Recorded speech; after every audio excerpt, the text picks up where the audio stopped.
పూర్వంలో Subbarayudu AP municipal workers union రాష్ట్ర ప్రధాన కార్యదర్శి. ఈ నెల 24, 25, 26 తారీఖులలో మన మదనపల్లి హాస్టల్స్ నందు రాష్ట్ర స్థాయి విద్యా వైజ్ఞానిక శిక్షణా తరగతులు అనేటువంటి మున్సిపల్ కార్మిక వర్గాన్ని నిర్వహించబోతా ఉన్నాం. ఈ శిక్షణా తరగతులకు సంబంధించి నిష్ణాతులైనటువంటి కార్మిక చట్టాల పట్ల పూర్తి స్థాయిలో పోరాడుతున్నటువంటి ట్రేడ్ యూనియన్ లీడర్స్, అలాగే పాపులేషన్ స్టడీస్ రాజశేఖర్ గారు లాంటి వారు, సోమసుందర్ లాంటి గారు, ఉద్యోగ ఓబ్లెస్ గారు లాంటి వారు, ఇట్లాంటి లెక్చరర్స్ అందరూ కూడా ఆహ్వానిస్తూ ఉన్నాం. ప్రధానంగా ఇవాళ నగరాలు, పట్టణాలు అభివృద్ధి చెందుతూ ఉన్నాయి. అందులో కీలకంగా పాత్ర పోషించేటువంటి వారు మున్సిపల్ కార్మికులు. అది పారిశుద్ధ్యం కావచ్చు, లేదా ఇంజనీరింగ్, వాటర్ సెక్షన్స్ కావచ్చు, ఆఫీస్ సంబంధించినటువంటి ఇతర విభిన్నమైనటువంటి రంగాలకు సంబంధించినటువంటి వారందరూ కూడా కీలకమైన పాత్ర పోషిస్తూ ఉన్నారు. అయితే వీరికి సంబంధించినటువంటి జీతభత్యాల విషయాలే కాకుండా వారికి సంబంధించినటువంటి అప్గ్రేడ్ ప్రమోషన్స్, వీటి అంశాలలో కూడా ఎక్కడ వేసిన గొంగలి ఎక్కడ అన్నట్లు ఉంది తప్ప ఎక్కడ వీళ్ళకి సముచితమైనటువంటి స్థానం అనేటువంటి ఏ ప్రభుత్వం ఇవ్వకుండా పోయింది.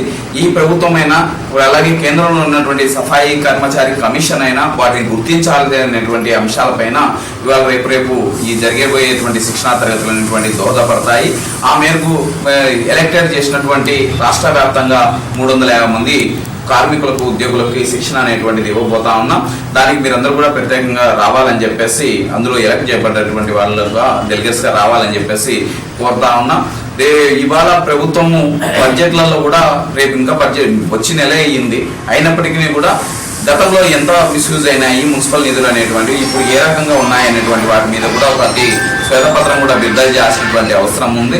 ఎందుకంటే ఆప్కస్ పేరుతో ఉన్న నిధులన్నింటినీ కూడా కమిషన్ల పేరుతో ఆప్కస్ వాళ్లకు అప్పచెప్పినటువంటి పరిస్థితి, ఖజానాను ఖాళీ చేస్తున్నటువంటి పరిస్థితి. ఇప్పటికే పట్టణాలలో కొన్ని మున్సిపాలిటీలలో డబ్బులు అనేటువంటి కొరత అయినటువంటి పరిస్థితి ఉంది. జీతాలు అందుకే నిన్న పడ్డాయి. జీతాలు మచిలీపట్నం కానీ, లేకపోతే అనంతపురం కానీ, లేకపోతే ఇంకో ప్రాంతాలలో కూడా నిన్ననే వేతనాలు పడ్డాయి. అంటే 12వ తారీఖు, 11వ తారీఖు వేతనాలు పడ్డాయి. మొదటి 2వ నెల ఈ ప్రభుత్వం వచ్చి నెల గడిచింది.